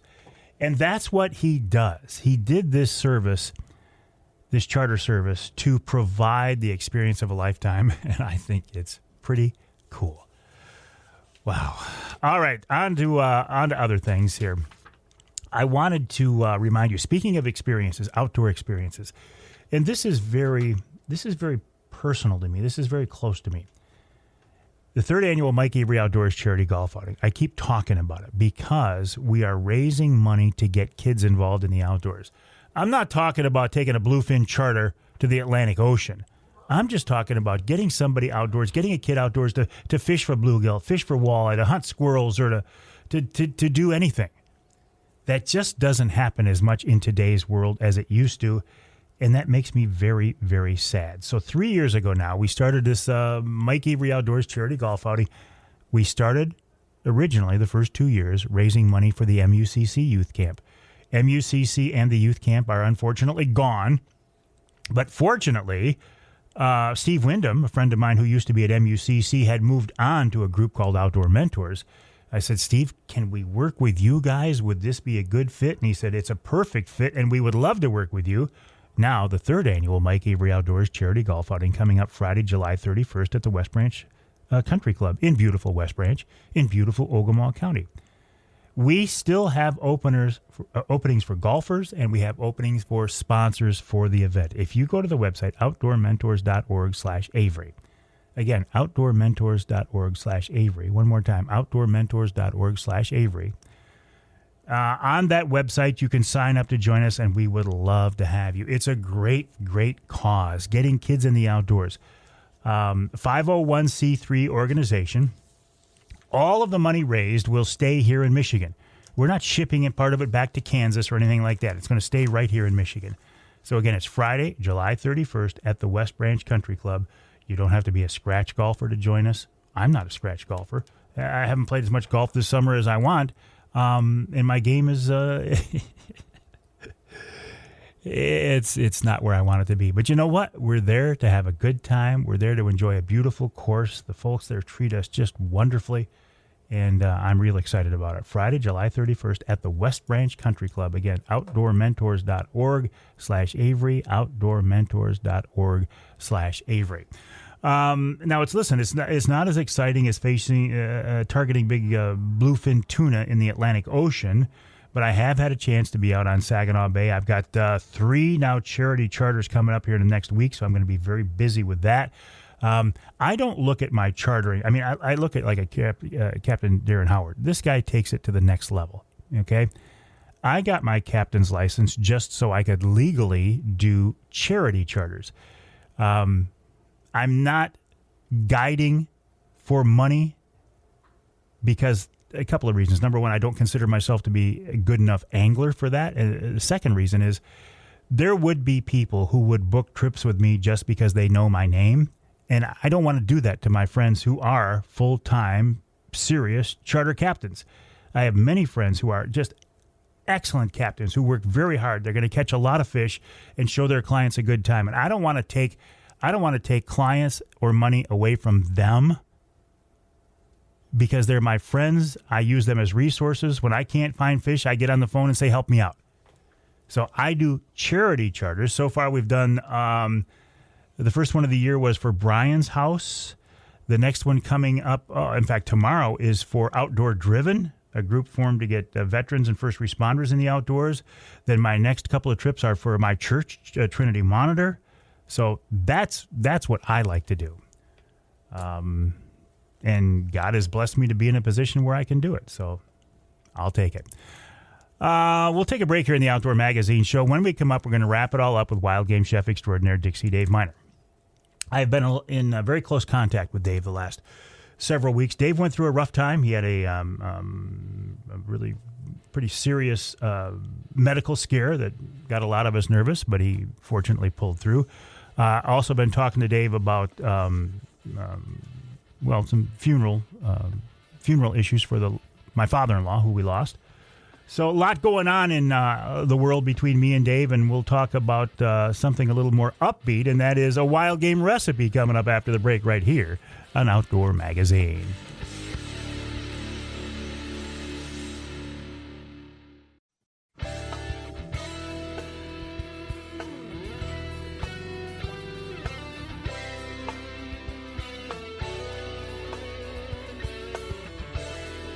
Welcome back to Outdoor Magazine. My name is Mike Avery. So glad to have you along with us. I'm just looking at the conversations we've had on this week's show, and it's such a blessing to be able to sit here at this microphone for 3 hours each week, talking about something that I love so much. Hunting, fishing, shooting, and trapping. I don't pretend to be an expert. I'm a passionate participant. I love it like you do. I love the experience of being out there and matching wits with Mother Nature and the environment and the weather and fish and wild game. And every once in a while, you get rewarded by having some fish or wild game for the table. And that's where the man himself comes into the picture. Wild game chef extraordinaire Dixie Dave MInar.